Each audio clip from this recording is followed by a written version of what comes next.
hop around to some other stuff. You know what? We're gonna do one final segment before we get out of here. I lied.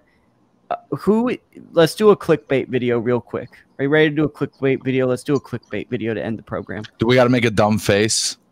No, we're not going to. We're a little too old for those, and I think we just don't have that sauce to make it work. Who is Tim Tszyu? Who is Tim Tszyu's next opponent? Brian Mendoza. Easy answer. Why? Because Brian Mendoza just knocked out Sebastian Fundora. Jermell Charlo's fighting Canelo. What's the other interesting fight of the moment? I think that's the one, man. Oh, I agree with you.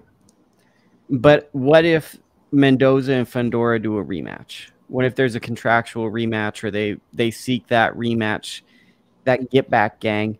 Where do we go from there? Is Marquise Taylor in the running to land a Tim Tszyu fight in Australia? That might be pushing it, but I could see it being either Lubin or Jesus Ramos. I think my guy Jesus Ramos is a little too much for Tim. But that's the fight. You know what I mean? That's the matchup. I mean, I think that's a little ways away. I think Lubin. I don't know, bro. I don't know. I think Jesus right there, bro. No, I think Jesus beats Tim right now. I kind of do too, but I think it's a genuine 50-50. I don't.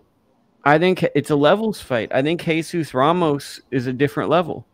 And I know that's going to sound funny to people, but it's like I think Jesus has the ability to box and bang. I think Tim Tszyu has to methodically bang.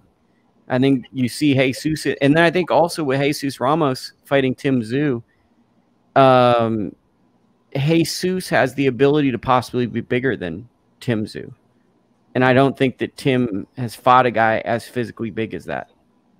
I think you can go vice versa, though. I don't know if Jesus has fought a guy as big or as good as Tim Tszyu.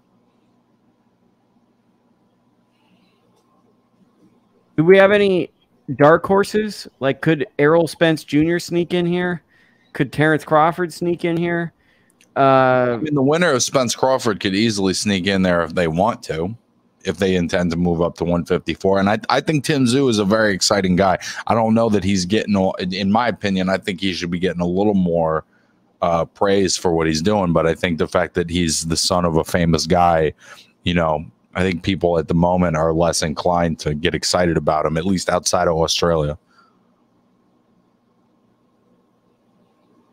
I'm very excited about Tim Tszyu. And I've told people he's like a SEO dream child. If you're making content, if you just put Tim Tszyu in the title, people just love to click on it. And I don't know, man. Like, to me, there's 3 possible fighter of the years.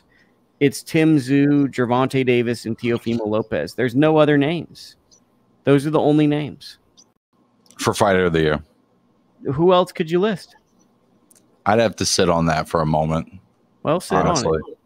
I will go sit on it.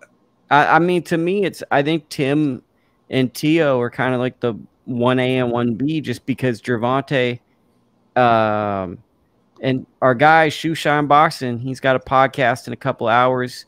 I think that the big thing with Tim Tszyu is it's like he forced the action. Tank, not being critical, right? Tank has fought a guy moving up in weight, and he fought a guy coming down in weight. Teo fought a guy that he was supposed to lose to and looked fantastic. To